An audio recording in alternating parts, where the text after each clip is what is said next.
Hello and welcome to the latest episode of the BFG podcast. Today's guest you can see on November 20th at Sky Stadium, where they try and make her story by trying to get 10,000 a record crowd at Sky Stadium. You can buy your tickets through Ticketek and get them now to support the girls. Please welcome Captain Fantastic, Lily Alfeld. Oh, thank you for having me, guys. That was an awesome intro. Really sold it. Thank you so much for having me.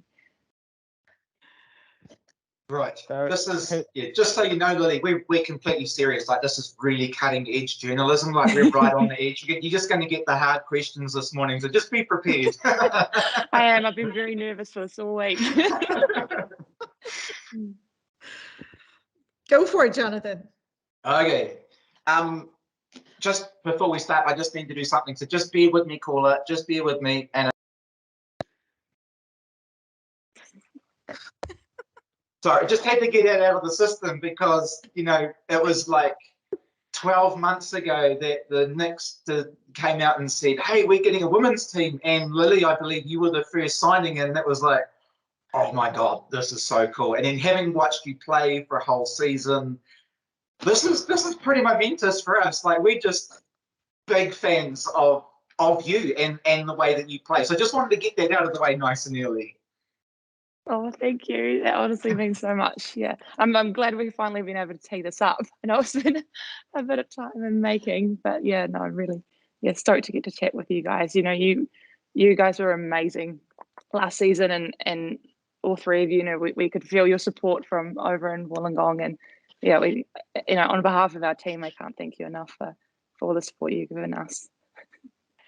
Yeah, well, it wasn't just us. It was a whole Flight of the Knicks Facebook group. And, we couldn't be there, but we wanted just to generate conversation and interest and, fangirl, fanboy stuff. And we were just so proud of, you leading the team throughout last season. Yeah, no, thank you so much. Yeah, it was amazing to have that kind of backing. I think, we'd gone from playing games where, our parents are watching and maybe our friends, and, to all of a sudden have this huge community, backing us and sending us support. It was really quite overwhelming, but, we did feel that, and we really do appreciate it. So how would you describe yourself as a footballer in 3 words? What's your approach to football? I know, I was actually doing this question. I had watched your previous podcast, and I was like, oh, this is a tough one.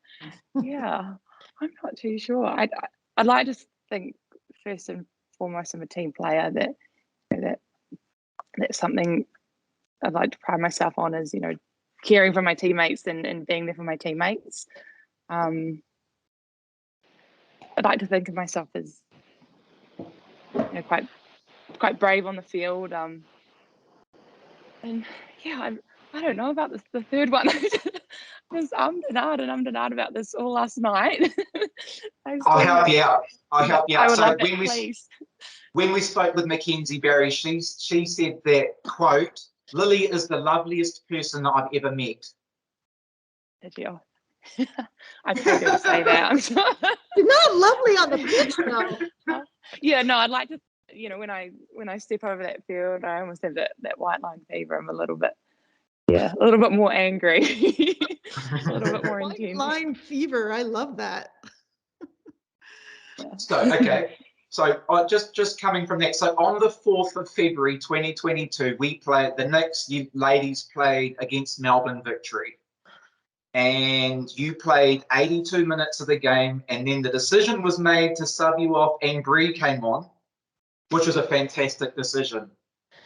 What I would love to know is, in the season ahead, will we see the sideline swing?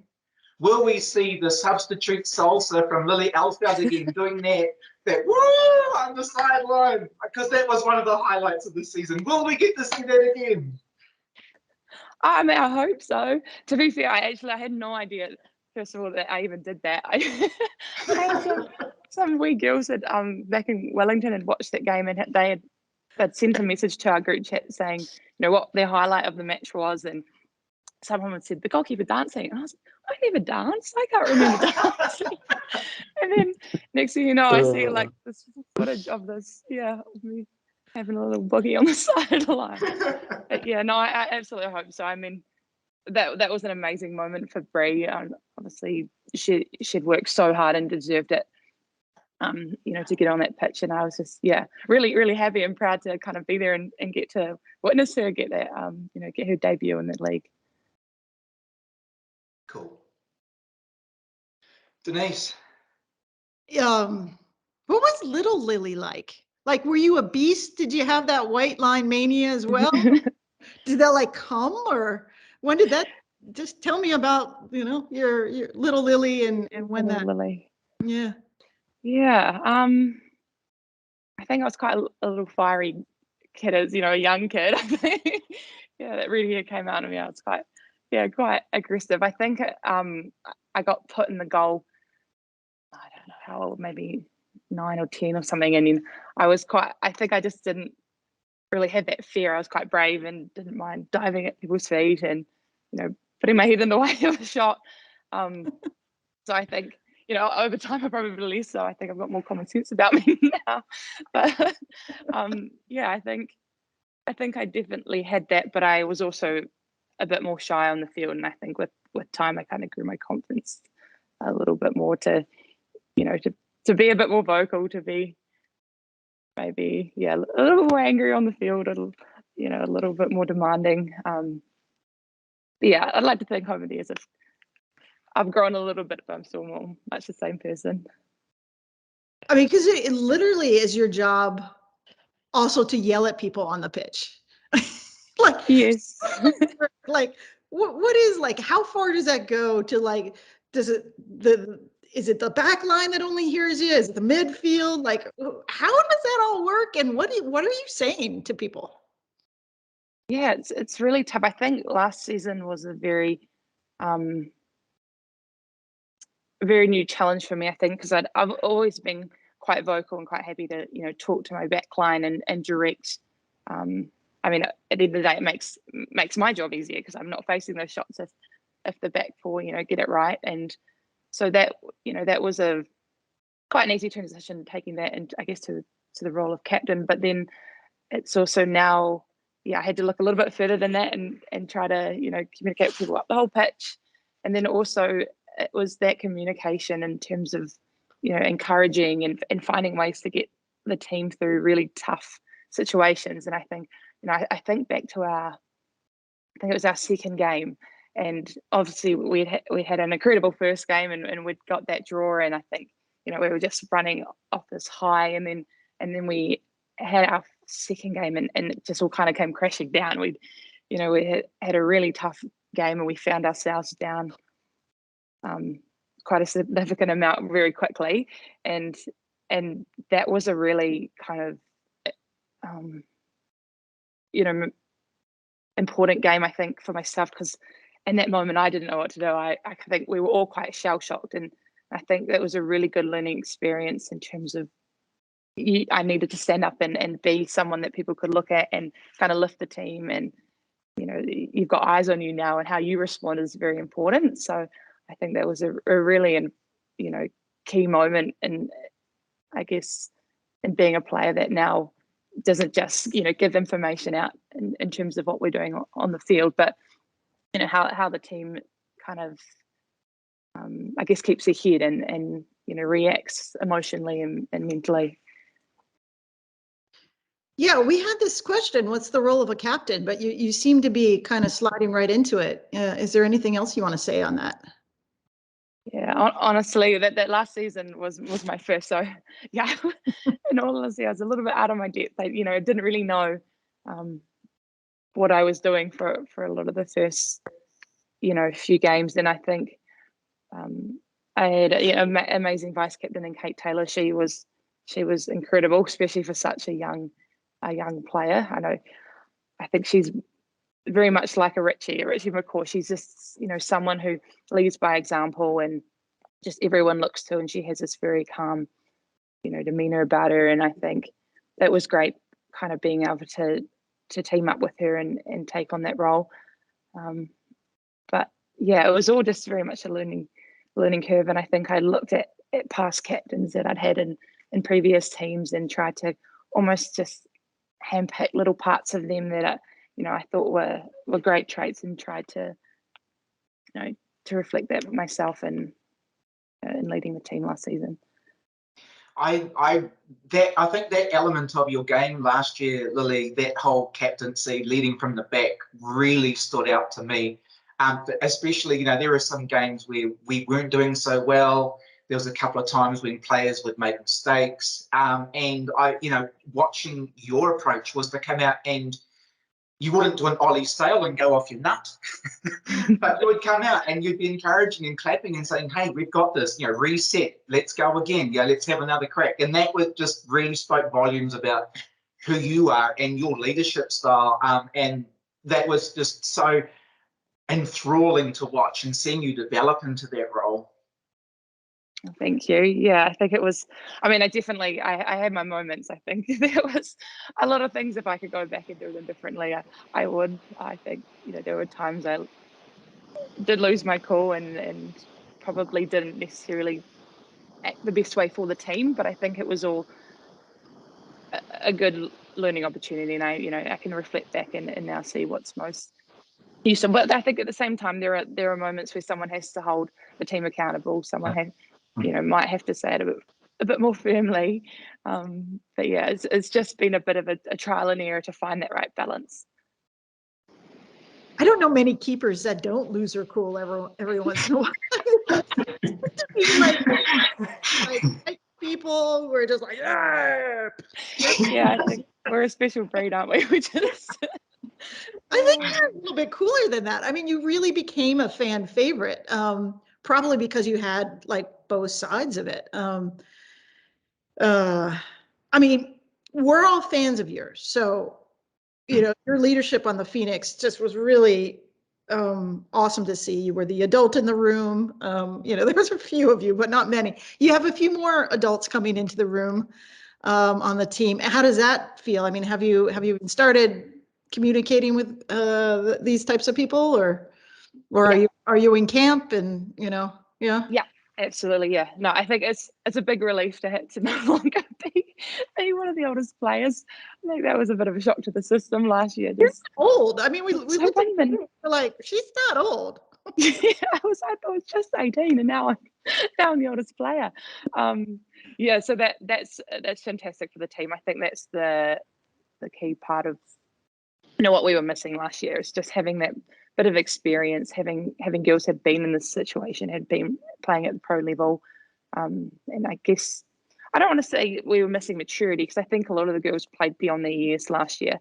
But I think it will just be great, to have girls that have been around the block. And yes, we're in camp now, so we've been together since the 16th of October, so we're a couple of weeks in, and that's great. And it's a very, very quick pre-season. It's very short. We only get about 4 weeks to kind of get together, and I think as of today we're officially all in. I think all the players will be here, so we've had a few trickle in a little bit later just with other commitments. And so yeah, it's really exciting. I think we have such a cool group of girls this year. We had an amazing group last year, and I think majority, the core of them have come back in this year, and I'm really excited to see what the new additions bring. I think Nat and the staff have just done a remarkable job at picking girls that not only are amazing footballers, that really fit the culture, and that off the field they're a brilliant fit. So yeah, I'm extremely excited to see how we get on this season. Jonathan? Well, last week we spoke to Nat, and the question came up around, does she have a saying, or does she have a look that comes over her face, like when something's going on? And Nat was like, maybe a confused face. Have you seen anything from Nat where you're like, is there any signals or anything like where that, okay, that's not going so well? Or what's she like to work with as a coach? Nat's incredible. I generally cannot speak more highly of her. She's been amazing. I'm I'm so stoked for her to get this opportunity. I think obviously Gemma was brilliant last season, and I'm just stoked for her to get the chance to go over to Wales and, you know, go back home and take her career to that next level. But Nat's just awesome. She's got such a, you know, brilliant relationship with the girls, and I think I generally haven't met a coach, I think, who manages players so well. She's very, I think, articulate in the way she coaches and kind of adapts depending on the player. I think she's really, really, really good at managing the players and knowing what each individual needs. And I think she's very thoughtful and very reflective. And I think everyone is just stoked to see her and get this opportunity. And I think she's going to thrive. She, you know, just even in the last 2 weeks, she's really kind of stepped up and I guess gone from that role of assistant to head coach. And and she's got that respect of everyone already. And I think 2 weeks ago we were in this room and we had our first meeting, and, you know, she presented what our plans were for the season and how it was going to look. And I think everyone just walked out of that meeting with a real confidence in what we're doing this season. And I think that's all credit to Nat and our staff. We have an amazing staff who've, you know, put in the prep to get us to this point. But I think, they're just brilliant coaches that we have taking us forward. I think that's so important. You know, you played in America. There's probably some screaming jerks there too. like, you know, I just feel like the Phoenix have got it right as far as what they've offered so far around coaching. And I mean, what's my question around that? I mean, what is it like playing? Not that you've played for a back coach, because all the coaches love you, I'm sure. But how is that different for someone when they play for a back coach? I mean, that Yates report came out, and you know, you probably at least took a glimpse at the first couple paragraphs at the horror of it. But why is, instead of like you're playing for a great coach, why is playing for a bad coach damaging for some people? I think what first pops to mind, I guess, is just if you can play for someone that you feel, I guess, respected by, and you know, you're not always going to be comfortable. It's, you know, professional football is it can be quite a stressful and uncomfortable, you know, experience. But I think if you feel like, you know, you're comfortable, or you're given this, I guess, environment and the space to really thrive and be your best self, I think, you know, that you're going to see better results. I think what the Phoenix have done is created a place there where the girls, you know, can express, you know, what kind of footballers they want to be. And, you know, they've not been given any restrictions. And, you know, if you have an issue, or, you know, you're feeling uncomfortable, I don't think there's any fear in going to our coaches and you know, getting that help. And I think it's just such a positive environment. And I think I have been in a few where that's not the case. And you know, it's night and day. And I think we're really going to see a lot of growth in these players. And I really believe the team will continue to go up because of this environment. I think it's kind of really flipped it on your head, because I think when I was younger, I always thought you need that scary coach and you need, you know, someone that, you know, keeps everyone in line. But I think there's just now like a mutual respect, I guess, from our players to our staff now, where everyone, you know, kind of treats each other kindly, and, you know, that there's that respect enough that they'll give, you know, the hard words if you need it. But I just think, it's just such a great place to work, and like we all love coming into training every day, and it's just such an enjoyable experience, you know, while still being very professional. Yeah, I think it's the best part of the Phoenix brand right now on the women's side, is that you have a solid, safe, beautiful facility. That's awesome. I can't even, like, trying to look behind you. And it's because incredible. of that, you can build. When something's sort of shaky and weird and, you know, bad energy, it's hard to build. It's hard to be free. It's hard to be creative. It's hard to perform for a coach. And I'm absolutely thrilled that that piece seems to be set in stone, and you guys can be your incredible athletes that you are. So further to that, Yeah. If we get to see the very best of Lily in goalkeep this year, and someone comes knocking on the door and says, "Hey, we've seen you play. We like your style. We think you bring a lot." Who would you love to go to? Like, I mean, obviously you would break our hearts leaving the Knicks, but if another team came knocking, who would be like? You would be like, "Oh my God, I want to go and play for them," or with that group of women. Jonathan. I'm just putting it out there. Yeah, honestly, that's definitely, you know, my long-term goal is to play at the highest level I can. But yeah, that's a very good question. I don't know. I can't say I'd say a specific team. I think obviously I'd love the challenge of going and playing in a different country with, I guess, a different style. You know, in Europe would be amazing.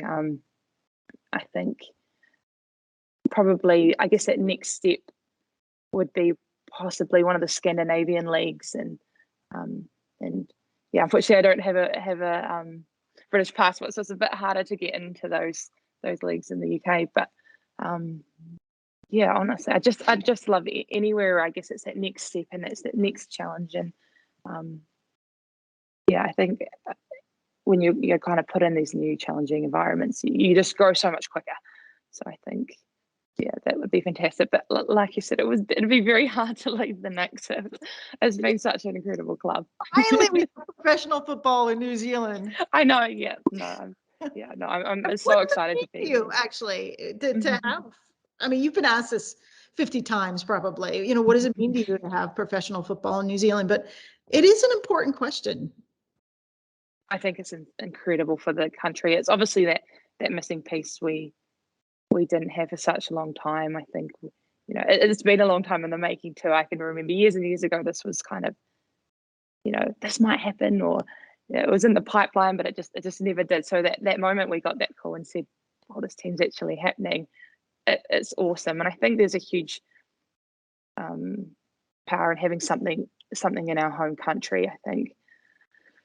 I think back to the World Cup in under-17s when that was here in New Zealand, and that was the key piece for me. That was the part where I was like, oh, I want to be a footballer. I'd love to go play and do this full time. And I think now having this team kind of at a platform where it's going to give these next generations of girls something to aspire to is incredibly important. And obviously with the World Cup, it's just amazing timing. I think there's going to be this huge wave of momentum in the women's game, and all these people are now going to be looking at it. I think it's a great opportunity for us as a club to really leverage that. And it's also just exciting to be a part of this this moment in women's football in New Zealand. I think it's going to be some really historic few years for the country.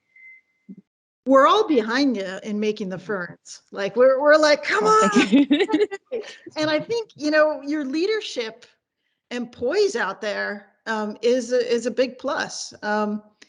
Question is, can you continue to like focus on your games so that we can like keep cheering for you on that?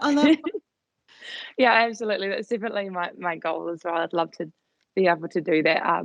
But there's some fantastic keepers in New Zealand. Obviously, there's some really real talent there, and those girls obviously like be like midfielders or something. Yeah, right. Yeah. No, so that's great, but then that's brilliant that I've got that, you know, that level of competition, and I'm going to get better because I'm having to chase girls that are amazing players. And yeah, obviously that's definitely my goal, as well as a huge chunk of the Phoenix girls this season. There's a lot of girls really aspiring to make that World Cup, and a lot of girls in a great position to do so. And we're very fortunate. Just yesterday we've had Yitka here at training with us. So, you know, we're in a really unique position where not many girls would get that, you know, exposure to coaches. So yeah, I think it's a very exciting few, you know, next 9 months and leading up into this World Cup, that yeah, we're in a position that others might not necessarily be in. And yeah, I just wait to see, you know, who makes that squad. I think it's very exciting for all the girls here and for the club. And yeah, I wouldn't be surprised if there's a few bolters that really push for a spot in that final 21. Yeah, we're cheering for you. I mean, and you're in a great place to showcase it, right? I mean, yeah. Absolutely, yeah. So what's going to happen? We asked Coach Natalie, she said, call me Nat. So we said, how are you going to do this year? Like, what's your goals? And she was very conservative with it. She said, yeah. And are you in the same sort of vibe? And is that the Kiwi way, is to be a kind of a really understated sort of vibe, and then you'll get there and it'll go ooh, versus the American vibe is we'll get there all the way and see what actually happens?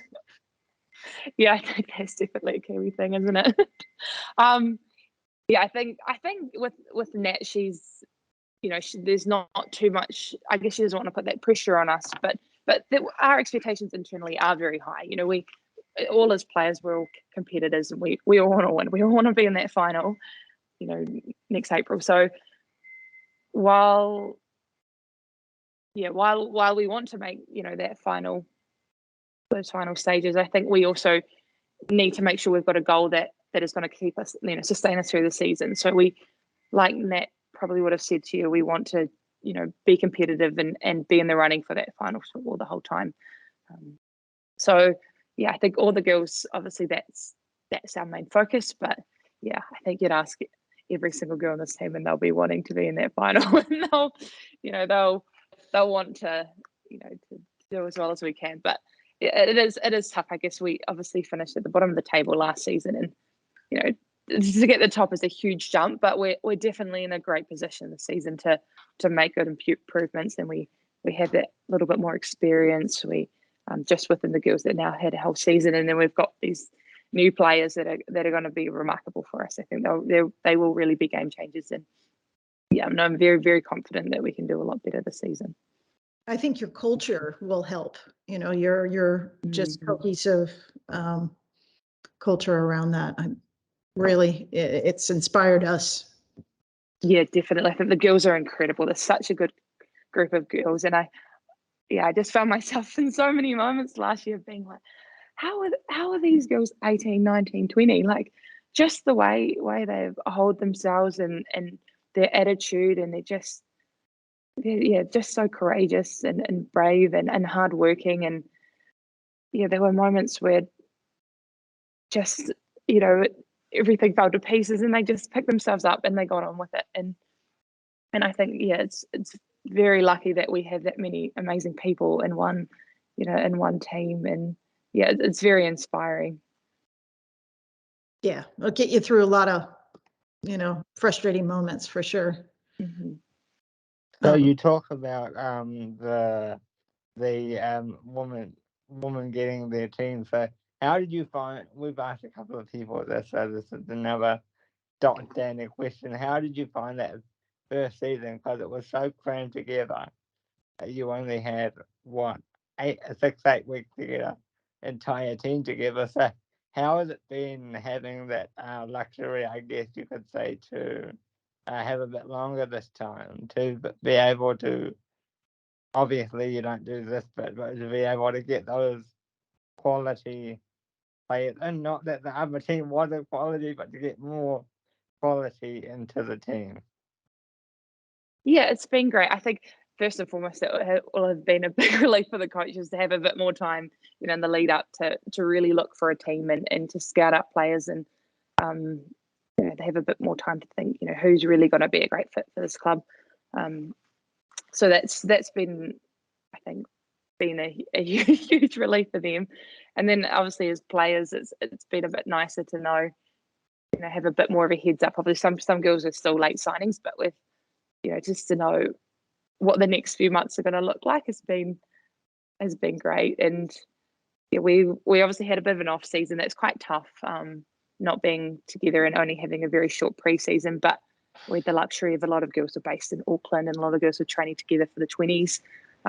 So you know, there's a bit of, you can, you know, kind of carry some of the momentum from last season into this season. It's not just a complete stop for most, but Yeah, surprisingly, it's still it feels very short. Almost feels like we were together a little bit longer last season, even though we were put together very last minute. It is such a quick and turnaround to once we all get together and we start that season. What yeah, kind of it's sorry, go ahead. What kind of things do you have in your life now that you didn't have in Australia? And how was it getting that call to say that, hey, we're putting this team together because we asked a few other players this? What was your experience like? Because every experience is different. So the experience getting the call last season? Yeah. Yeah, it was pretty surreal.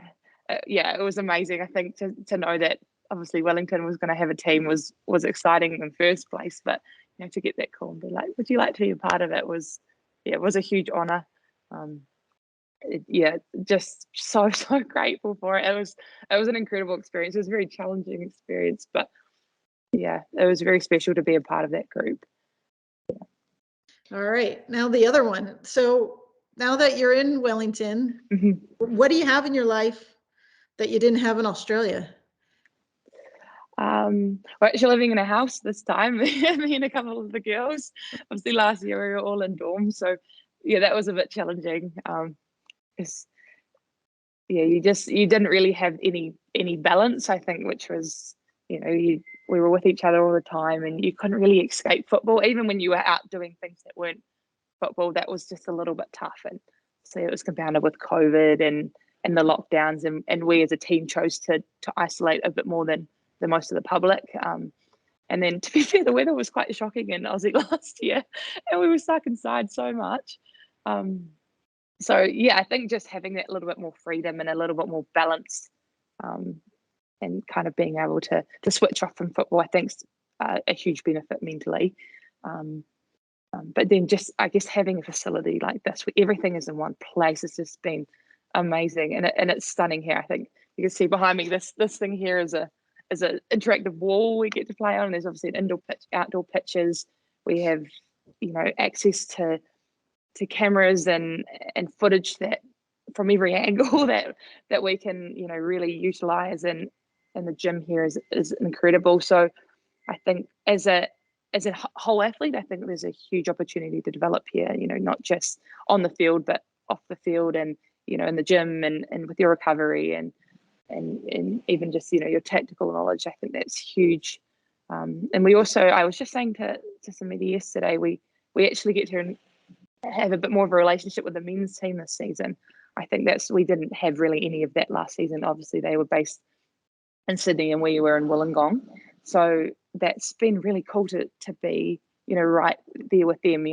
We're passing each other in the gym and on the way to training, and just, I guess, to see guys who've been around the block and that have done this for years, and getting to chat to some of them and seeing how they've handled all these challenges that we are now facing.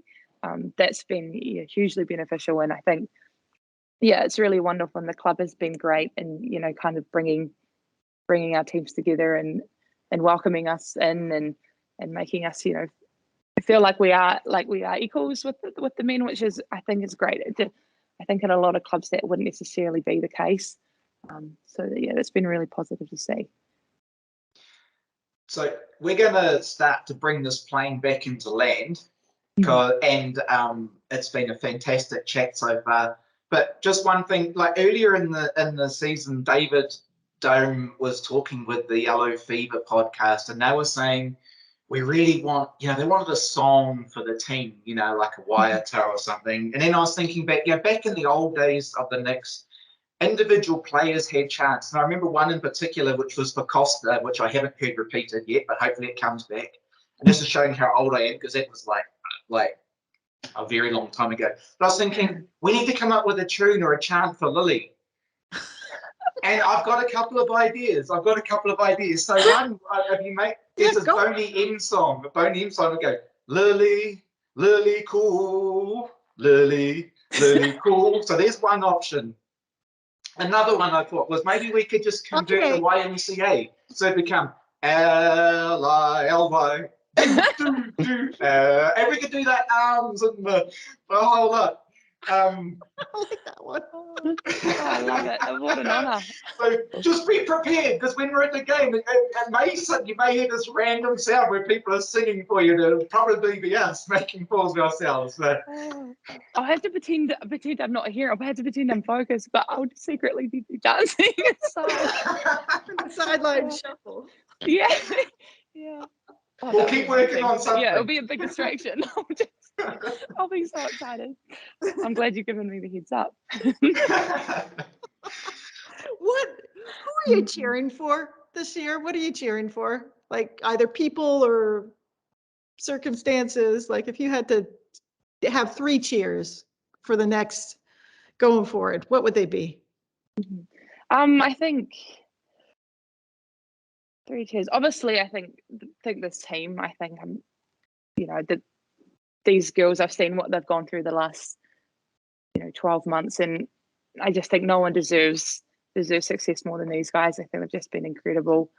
I think to extend that further, I think the women's game in New Zealand, I think is such an exciting time, and I really hope that we take advantage of and leverage this opportunity. I think within New Zealand, we don't know what's about to hit us, and it's going to be huge. And so I'd really love to see the game, I guess, leverage and progress in the way we've seen other women's sports in New Zealand kind of jump drastically in the last few years. And then I just have this. I'd say Nat. I'm really stoked for Nat, and I we all back her, and I can't wait to see what she's going to do with this opportunity this season. Nice. Brilliant. Anything else from anyone else? I mean, I have crazy questions. It is October 28th. The 31st is in a few days. Did you ever dress up for Halloween? I actually did a lot as a kid. My mum was a huge loves her arts and crafts and made incredible costumes. I remember one year I went as a NASA rocket, and the next I went as a Titanic. Me and my cousin, I was the front end, he was the back end of the Titanic. But I haven't done that in a few years. I know, obviously, when I was in the States for college, it was a bit more dressed up. But we were even talking as a team, maybe we have a dress up gym session or something where we all put on a couple of outfits. Cute. Awesome. Do you ever miss gumbo? You went to LSU. I did go to LSU. Yep. So I do. I love gumbo. Yeah, I miss crawfish too. Oh yeah. That was a pretty cool. So I guess it was a bit of always a party when they brought out the crawfish, the big canoe full of crawfish, and that was an incredible experience. Yeah, we're gonna have to have a good tailgate going into, maybe we'll go hunting for some crawfish. I think there might be some like we'll go find some, and it'll be like Lily stew. That would be awesome. Yeah. I'm sure our parents would love to get to our gate beforehand. So we'll be at that first game, so hopefully we can all have a party before tailgate.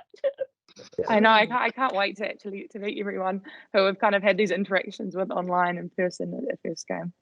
Yeah, we're doing our best to get there, so hopefully it'll all come together. Oh, brilliant! Thank you. So as we close, we talked about the facility earlier. So with this is one of our last standard questions. How have you found the facility? Because it's starting to get rated as one of the best in the world, and it's quite unique because this is where I'm coming to you from. I'm just down the road from the facility, and it's quite funny to have what's being called one of the best facilities in the world in a little town like Upper Hutt. So how is that being able? You talked about it earlier, but just elaborate how good in your opinion is it? Because other players are giving their opinion. What your experience? Yeah, I think it's nothing. Nothing in New Zealand compares to this.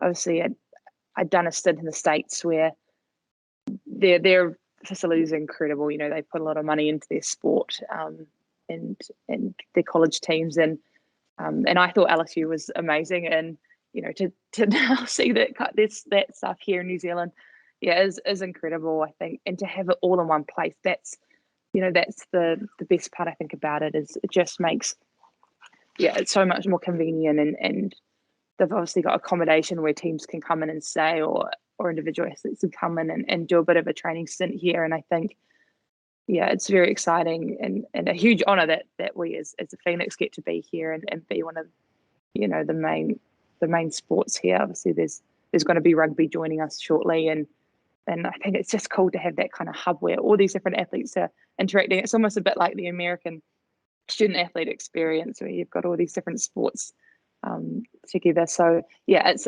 amazing, and I think just it's such a cool thing for sport in New Zealand to have. And I can't wait to see what they're doing next. I think they've still got bigger and better plans for this place, and it's going to continue to grow. And it's very exciting.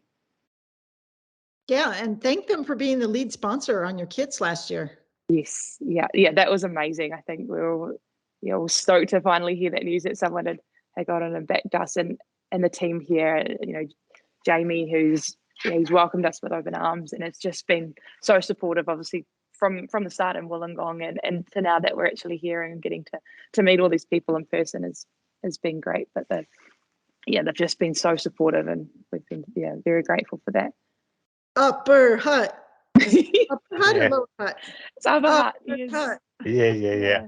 Yeah, it's brilliant here. No, I'm really loving it. I think a lot of the girls that are based are living it in houses around Upper Hut, and it's been great. It's been really cool to get out and about and explore it. Is there any whispers as to what Women's World Cup teams are going to be coming into that facility? No, I'm not careful, 100% sure. It's definitely. I won't disclose too much, but there's been a few looking. I'm not sure who. I'm sure they'll all be wanting to put their hands up and get in here. But I think there's been a few looking, but we'll see who the lucky ones are that get access to this facility, because it really is incredible. Yeah, hopefully it's the Ferns. Yeah, yes, fingers crossed. We'll be there a long time. Shall we call it there? Yep, bring it home, Blake. Okay. Well, thank you, Lily, for being on this episode of the BUG podcast. If you want to see more episodes like this, like and subscribe on this video, and we will see you on the next one. Thanks, Lily. Thank you guys so much. Really appreciate it. Thank you.